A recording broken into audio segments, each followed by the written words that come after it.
everybody, thanks for watching another video. So tonight I want to talk about that shooting that happened in Texas in that church, and the first thing I want to talk about is Jack Wilson. Now, for those that don't know, Jack Wilson is the gentleman that was able to draw his pistol and stop the shooter from killing more people in that parish.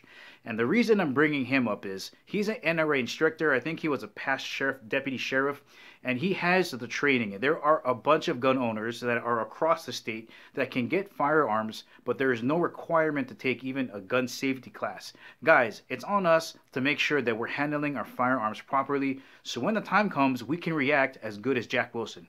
Now, the church should also be credited for forming that security team. They got the right people to do the right job. Like, I try to imagine myself being Jack Wilson. You know, you just have chaos raining around you. There's gunshots. Your ears are ringing. There's people running all over the place.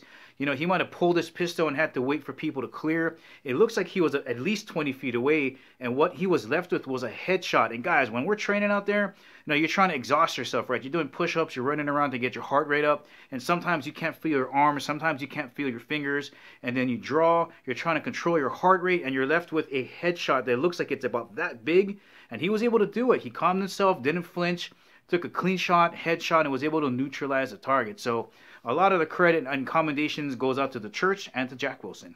Alright, now another thing that I want to point out here is in this situation right now, it was being live streamed. So we actually have footage of a good guy with a gun defeating a bad guy with a gun, essentially saving thousands of people in that church, alright? It's on video. But I promise, all the anti-gunners out there, if you look it up in police reports, there are tons of records of good guys with guns defending themselves against bad guys with guns, and also defending other people against bad guys with guns. If you ban all guns, like what's going on in Virginia, you essentially will disarm the good guys, while the bad guys, I guarantee you, if you ban them, they're not going to just hand in their guns. And if you think they can't get more guns, you are absolutely crazy. So those gun laws, they're just not going to work. Essentially, guys, what the bottom line here is, how prepared do you want to be if a situation like that happens? And if you don't think it can happen to you, tell that to the people in the church.